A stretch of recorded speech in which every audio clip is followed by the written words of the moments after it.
Road कटोर रोई तो भैया कहीं तेरी अखबार में छप जाओ कभी तू अखबार में छपते नजर आवे। अरे आजा रे मोहम्मद जाए।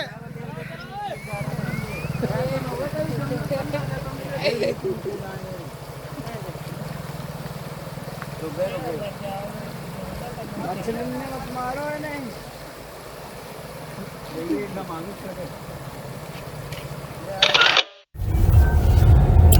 तो दोस्तों एक बार फिर मेरा नमस्कार आप तमाम लोगों के लिए। इस वक्त हम जेवर से चल रहे हैं उसी बाढ़ग्रस्त इलाके की ओर, जहां पर कि तमाम लोग इस वक्त परेशानियों को लेकर गमज़दा हैं और बाढ़ग्रस्त क्षेत्र से अपना बचाव कर रहे हैं, बचाव करने की कोशिशें कर रहे हैं।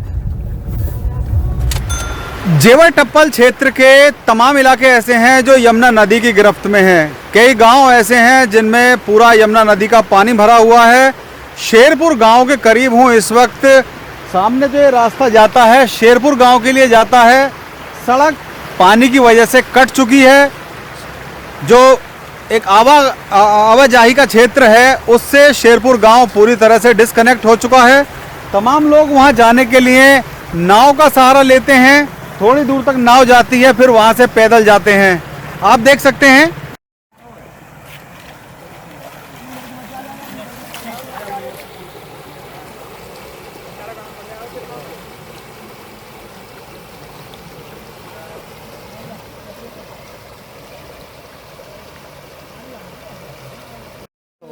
रोड कटोर रोई तो भैया कहीं तेरी अखबार में छप जाओ कभी तू अखबार में छपते नजर आवे।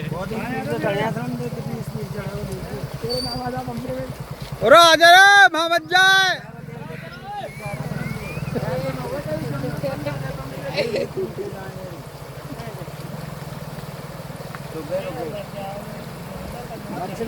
मारो नहीं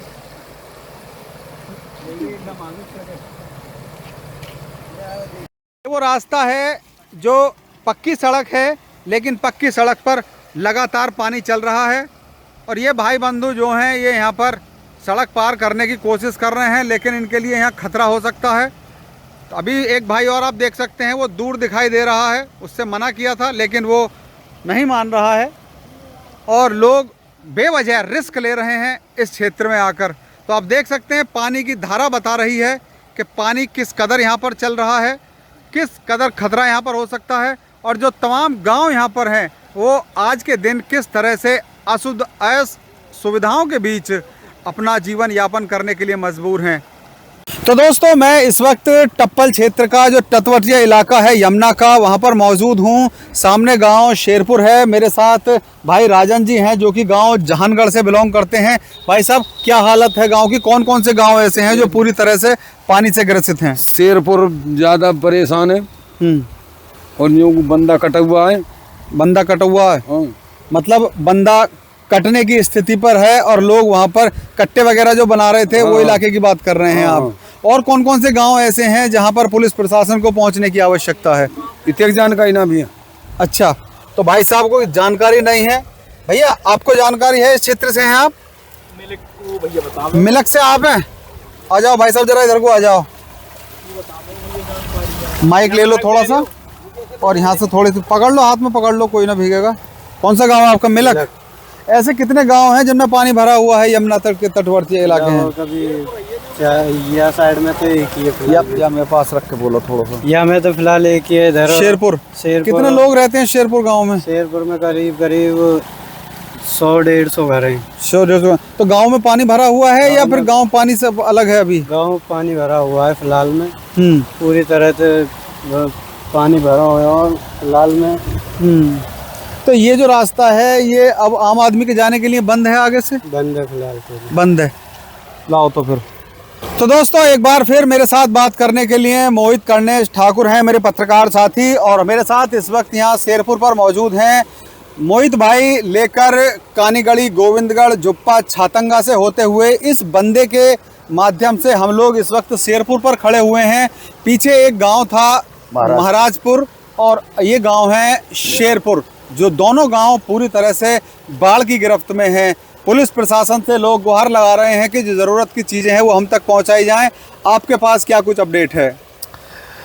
देखिए चंचल शर्मा जी, मैं बता दूं, इन दिनों कश्मीर से लेकर कन्याकुमारी तक पूरा देश बाढ़ के आगोश में है। पंजाब, हिमाचल प्रदेश, जम्मू कश्मीर, इसके अलावा उत्तर प्रदेश के कुछ राज्य, उत्तर प्रदेश के कुछ ज़िले, राजस्थान के कुछ ज़िले, बाढ़ ने तबाही मचाई है। और जो कि हम अपने चैनल के माध्यम से, जेवर प्रेस के माध्यम से आपको नोएडा, जेवर के आसपास की तमाम खबरें दिखाते रहते हैं। इसलिए मैं बता देना चाहता हूँ कि ये यमुना नदी है, यहाँ से थोड़ी दूर पे ही है, यमुना नदी है। और यहाँ अक्सर हर 2-3 सालों में यही कहानी बाढ़ की होती है। प्रशासन को हर साल, हर तीसरे चौथे साल अलर्ट पर रखा जाता है, अलर्ट किया जाता है, लेकिन इसके बावजूद ऐसे कोई भी सुधार नहीं हो पा रहे हैं अभी तक कि इन गांव वालों के लिए। अब जिक्र कर रहे थे शेरपुर गांव का। शेरपुर गांव में करीब 100 से 150 घर हैं, यानी कि वहाँ अगर 100 से 150 घर हैं तो 500 से 600 की आबादी उस गांव की होगी।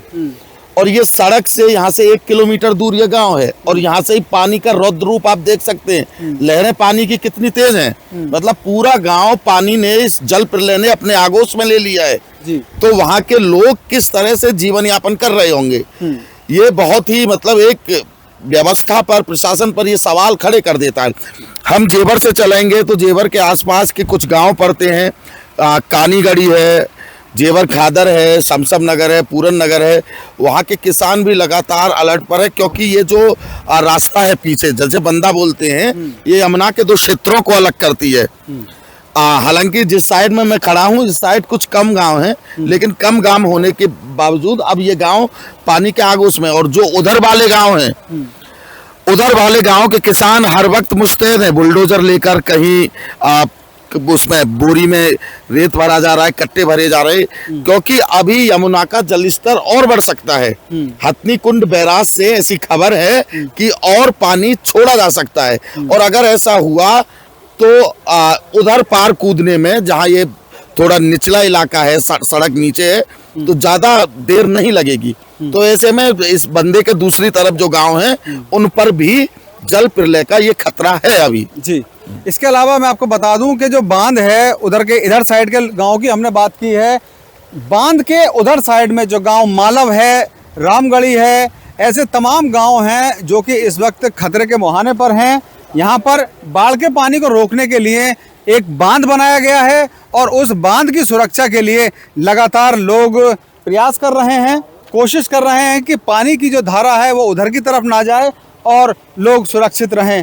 भाई साहब, आप कौन से गांव से हैं भैया? घोड़ी गांव से हैं। अच्छा, घोड़ी तो शायद हरियाणा में पड़ता है, तो आप हरियाणा से आए हैं। उधर के भी गांव हैं काफ़ी जो बाढ़ के, मुझे लगता है हरियाणा की साइड में तो और ज़्यादा बुरे हालात हैं। कितने गांव ऐसे हैं जो बिल्कुल पानी में डूब रहे हैं हरियाणा में? काफ़ी गाँव में वैसे, जैसे कि प्रहलादपुर है, गुरुबारी है, और धंतरी वंतरी, बागपुर है, सब मतलब पानी के, और खेत क्यार भी काफ़ी। तो भाई हरियाणा से हैं, हरियाणा घोड़ी जो गांव पड़ता है वहां से हैं। और इन लोगों की भी वही हालत है जो फिलहाल जो तटवर्तीय इलाके हैं यमुना किनारे के, उनकी है। आपको दिखाएंगे, लाइव देख रहे हैं आप ये कार्यक्रम, तो हम आपको लेकर चलेंगे फिर एक बार उसी क्षेत्र में। तो यहाँ से मैं आपको दिखा दूं थोड़ा सा किस बांध की हम बात कर रहे थे। चारों तरफ आप देख सकते हैं ये पानी का रौद्र रूप, जिधर भी नज़र जा रही है जल ही जल नज़र आ रहा है।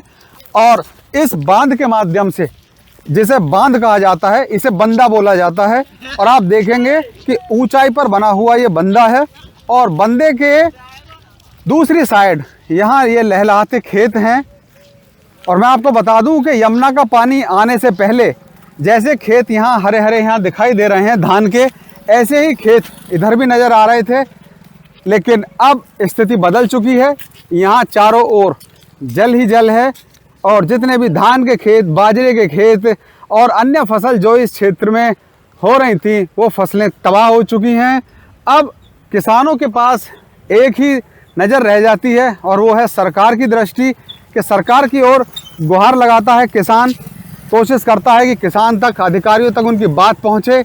सामने गांव शेरगढ़ है, सामने गांव शेरपुर है। शेरपुर गांव के जो लोग हैं वो पूरी तरह से पानी की गिरफ्त में हैं। आने के लिए सिर्फ नाव का सहारा है नाव से ही आ जा सकते हैं उस गांव में, बाकी चारों तरफ पानी पानी उस गांव के नज़र आ रहा है। लोग देख रहे हैं आजकल अपडेट चल रहा है पंजाब को लेकर कि पंजाब बाढ़ग्रस्त है, लेकिन पंजाब के अलावा और भी एरिया ऐसा है जहां पर कि इस वक्त दृष्टि लोगों की जानी ज़रूरी है, प्रशासन की मुस्तैदगी ज़रूरी है। हालांकि बहुत ही दोस्तों रामगढ़ी, महाराजगढ़ और शेरपुर आदि कई गांव ऐसे हैं जो कि इस वक्त यमुना नदी के पानी की गिरफ्त में हैं। कई दिन से कॉल आ रही थी कि कुछ गांव ऐसे हैं जिन तक सुविधाएं नहीं पहुंच पा रही हैं, तो उन लोगों के जो हालात हैं वो जानने के लिए आज मैं यहाँ तटवर्ती इलाके में हूँ। लेकिन दुर्भाग्य है कि शेरपुर गांव और महाराजगढ़ गांव जो कि पूरी तरह से यमुना नदी की गिरफ्त में हैं, उन तक गांव तक पहुंच पाना ही लाजमी नहीं है, क्योंकि पानी की धारा बहुत ज़्यादा है और पानी के कारण जो सड़क है वो कट चुकी है। गाड़ी वहां तक नहीं पहुंच सकती, पैदल भी वहां तक नहीं जाया जा सकता। आप मेरे पीछे देख सकते हैं ये जो इलाका है ये पूरी तरह यमुना नदी का पानी आने से पहले पूरी तरह से हरा भरा खेतों का नज़ारा दिखाता था, लेकिन अब चारों तरफ जल ही नज़र आ रहा है। यमुना नदी है तो हरियाणा का बॉर्डर है, हरियाणा के तमाम गांव ऐसे हैं जो अब पूरी तरह से नेस्तो नाबूद हो चुके हैं, इस पानी के चलते डूब चुके हैं। और उत्तर प्रदेश की सीमा के भी तमाम गांव ऐसे हैं जो इस वक्त बाढ़ का दंश झेल रहे हैं। तो आप सभी लोगों से मेरा कहना है कि इन लोगों के लिए जो भी कुछ मदद हो सकती हो, सोशल मीडिया का ज़माना है तो आप लोग इन लोगों की मदद के लिए आवाज़ उठाएं। पंजाब में जो बाढ़ आई हुई है उन लोगों की मदद के लिए भी आप लोग हाथ बढ़ाएं, लेकिन पंजाब के साथ साथ जो अपने हरियाणा और उत्तर प्रदेश के नज़दीकी गांव हैं जिन्हें वाकई मदद की ज़रूरत है, उनके लिए भी आप आवाज़ उठाएं, क्योंकि जो आसपास के सक्षम अधिकारी हैं वो उन गांवों तक नहीं पहुंच पा रहे हैं। अभी तक जो सुविधाएं होनी चाहिए उन गांवों के लिए वो नहीं मिल पा रही हैं। तो आप सभी से मेरा निवेदन है कि वीडियो को शेयर करें कि सक्षम अधिकारियों तक पहुँच जाए और उन गाँव वालों के लिए, तमाम ऐसे ग्रामीण हैं जिन तक आज मूलभूत सुविधाएं पहुंचने की आवश्यकता है, उन तक वो सुविधाएं पहुंच सकें और लोग अपना जीवन सुचारू कर सकें।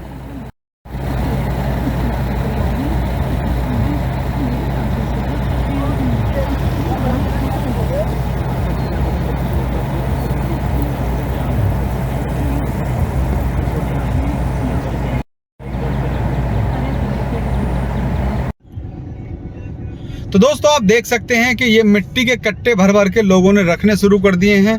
प्रशासन की तरफ से ये पत्थर डलवाए गए हैं यहाँ पर कि यदि आवश्यकता पड़ती है तो इन पत्थरों का, इन मिट्टी के कट्टों का यूज़ करके इस बांध को मजबूती दी जाएगी और यदि कहीं कटान की स्थिति बनती है तो उसे पुख्ता किया जाएगा।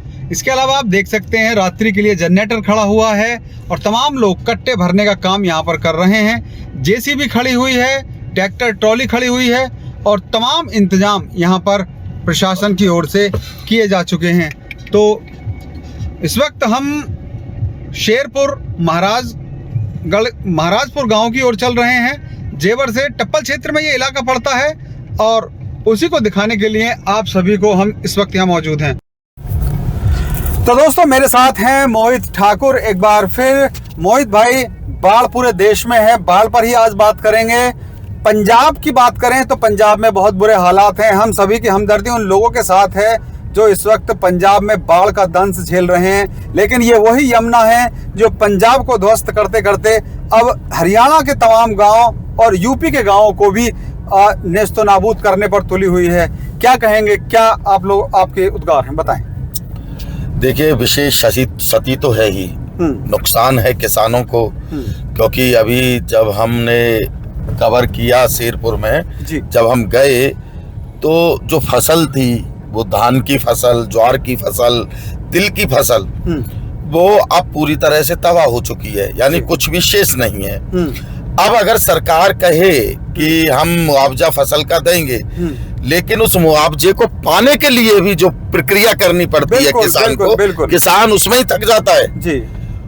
इतने का मुआवजा नहीं मिलता, इतने के चक्कर काटने पड़ जाते किसान को कि पहले तहसील में जाओ, फिर ब्लॉक में जाओ, कागज लाओ, आधार कार्ड लाओ, खतौनी लाओ। बिल्कुल। तो किसान इस वक्त, पूरे देश का किसान, जहां जहां ये बाढ़ है, पूरे देश का किसान विशेष परेशान है और सरकार को इस बार जो भयंकर बाढ़ है इस पर सोचना चाहिए और किसान का पक्ष रखना चाहिए सरकार को। मोहित भाई, मैं आपको बता दूं कि पिछली बार जब बाढ़ आई थी तो हमारे जेवर के जो तटवर्ती इलाके थे, गांव पूरन नगर, जुप्पा, छातंगा, कानीगढ़ी, इन गांवों के तमाम खेत ऐसे हैं जो कि यमुना नदी की गिरफ्त में थे और वो खेत पूरी तरह से बर्बाद हो गए थे।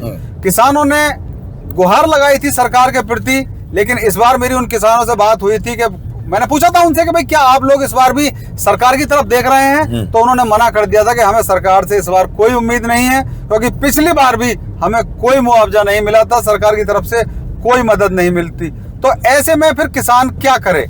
जी मोहित, देखिए एक बात है कि अब यमुना के आसपास जो भी इलाके हैं उनमें अगर हम देखें जेवर से लेकर टप्पल तक जहां जहां बाढ़ आई है उनमें 50 से 100 गांव ऐसे हैं जिनकी खेती है और वो गांव उन्हीं खेती पर पलते हैं। एक दो नहीं, दर्जन मन नहीं, पूरे 50 से 100 गांव और वो खेती अब पूरी तरह खत्म है। यानी उनके पास, हाँ ठीक है कि जिस किसान के बच्चे पढ़ लिख कर बाहर चले गए हैं बिल्कुल और अच्छी नौकरी कर रहे हैं, तो ऐसे में हो जाता है कि भाई उस किसान को फसल नष्ट हो भी गई हो 2-4 बीघा तो कोई फर्क नहीं पड़ता, बच्चे अच्छे कमा रहे हैं। लेकिन जो पूरी तरह से बच्चों की फीस, बच्चों की शिक्षा, बच्चों के कपड़े, और अब ये मौसम ऐसा चल रहा है कि वायरल बहुत ज्यादा फैल रहा है बुखार, तो बच्चों की दवाइयाँ, तो पूरी तरह से इसी फसल पर डिपेंड रहते हैं। हालांकि आपने अभी थोड़ी देर पहले कहा कि समसम नगर, पूरन नगर, गोविंदगढ़, खादर, इन तमाम किसानों की आपने बात की जी कि ये किसान अब की बार उधर नहीं देख रहे हैं, सरकार की तरफ नहीं देख रहे हैं। बिल्कुल। तो इसके पीछे की जो वजह है वो आपने अपने उसमें ही कह दी, क्योंकि पिछली बार जब बाढ़ आई थी तब किसान तबाह हुए थे। सरकार ने कहा था कि मुआवजा दिया जाएगा, तो पिछली बार मुआवजा नहीं दिया गया। तो इसी तरह से अब की बार किसान हो सकता है कि भाई जो हो रहा है वो ठीक है, प्राकृतिक आपदा है, बिल्कुल इसी तरह संतुष्ट बैठा हो कि फिर कर लेंगे खेती, फिर कमा लेंगे। जी मोहित भाई, हम इस वक्त महाराजगढ़ गांव में हैं, जो कि पूरी तरह से महाराजपुर है, महाराजगढ़ है, उस गांव में है। यहाँ कुछ लोग यहाँ पर खड़े हुए हैं, इनसे बात करेंगे, इनसे जानेंगे कि क्या यहाँ तक सुविधाएं पहुंची हैं और क्या यहाँ पर इस वक्त वर्तमान स्थिति बनी हुई है। तो दोस्तों, ये गांव किशनपुर है जो हमारे राइट साइड है, और लेफ्ट साइड में गांव है महाराजगढ़, जो कि पूरी तरह से बाढ़ के पानी में चारों तरफ से गिरफ्त में आ चुका है। और ये तमाम लोग यहाँ पर खड़े हुए हैं जो कि कयास लगाए रहे हैं यहाँ से।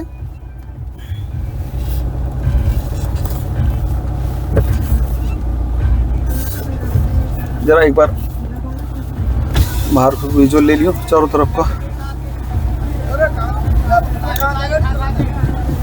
चारों तरफ घुमा लो कैमरा।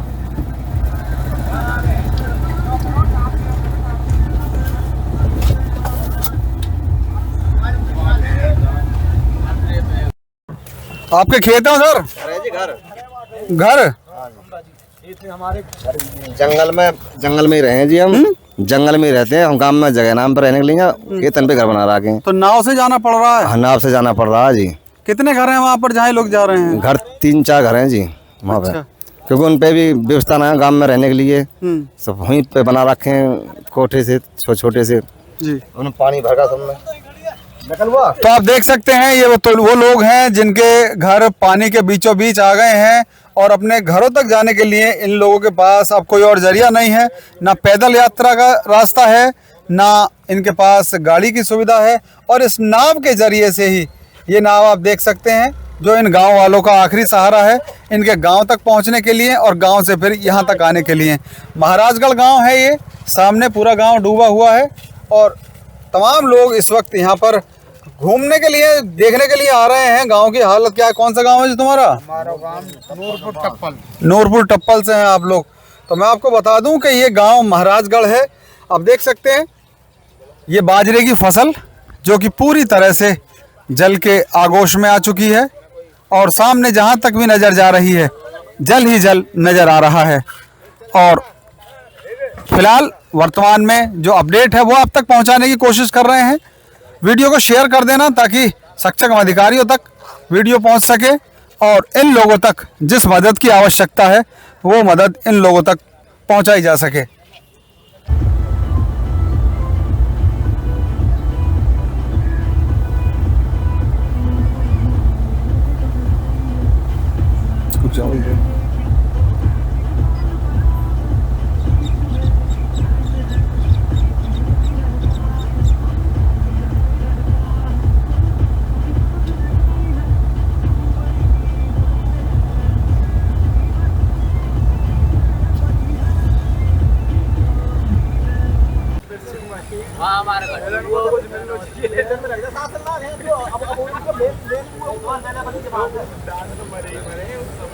चल रहे मोहित बाबू उनके संग ना भैया एकदम 6 फुट पानी नीचे है यहाँ पर, जहाँ ये आप देख सकते हैं ये बांस कहाँ तक जा रहा है, पूरा का पूरा बांस समा गया है पानी में।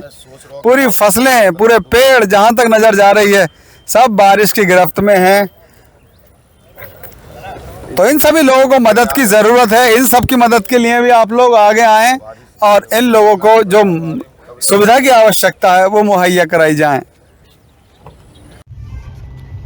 अब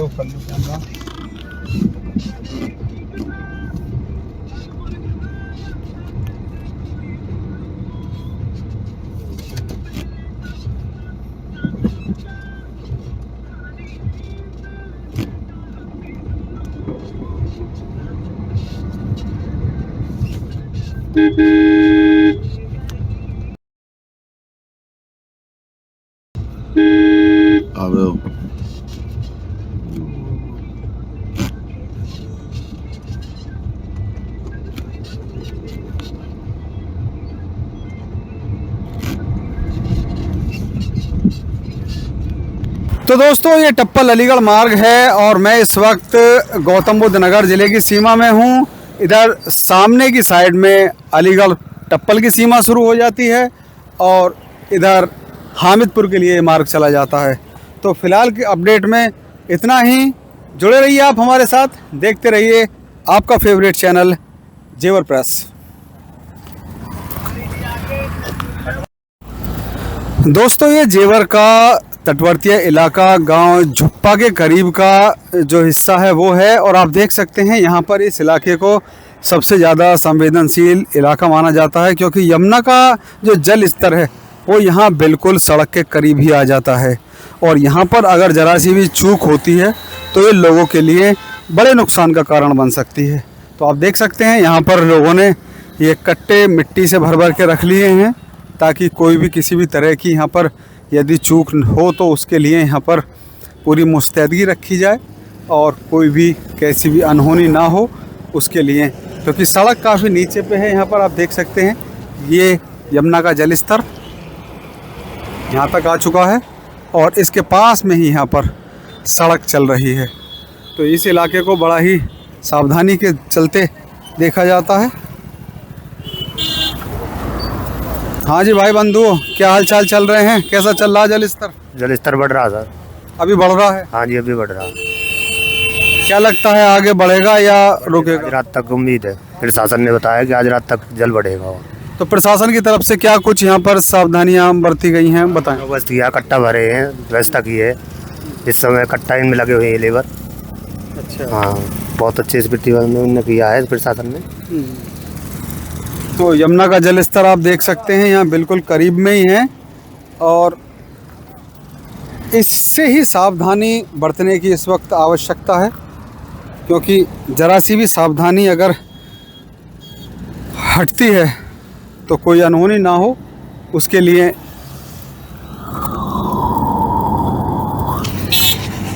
चारों तरफ जो भी सुविधाएं हैं उनको मुहैया कराने की यहाँ पर कोशिश की गई है। तो ये गांव झुप्पा, कौन सा गड्ढा?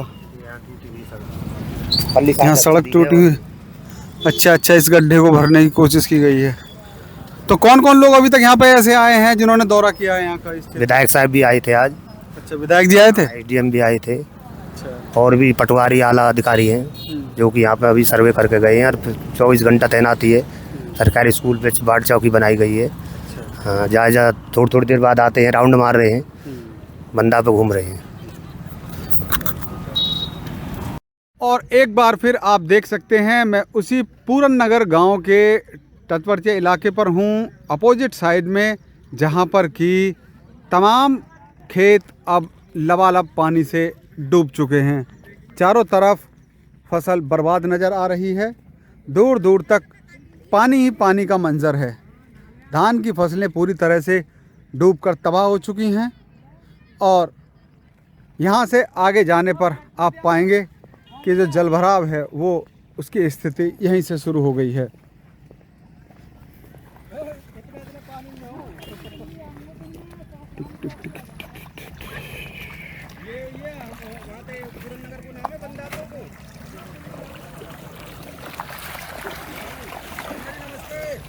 भैया नमस्ते।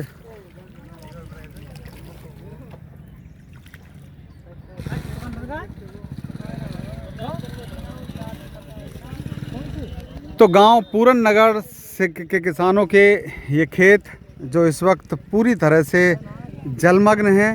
ऐसी स्थिति गांव कानीगढ़ी की, गांव गोविंदगढ़ की जो खेत हैं उनकी भी कुछ ऐसी ही स्थिति है। और यदि बांध की तरफ चलें आगे की साइड, पलवल की साइड, तो गांव झुप्पा छातंगा के किसानों के खेत भी इसी तरह से जलमग्न हो चुके हैं। तो किसानों को काफ़ी बड़ा नुकसान है। और यहाँ से अगर आप थोड़ी और आगे जाकर नज़र डालेंगे तो आप देखेंगे कि जल की धारा लगातार आगे चल रही है और यहाँ से पूरी तरह से लबालब स्थिति, जहाँ तक देखो जल ही जल नज़र आ रहा है।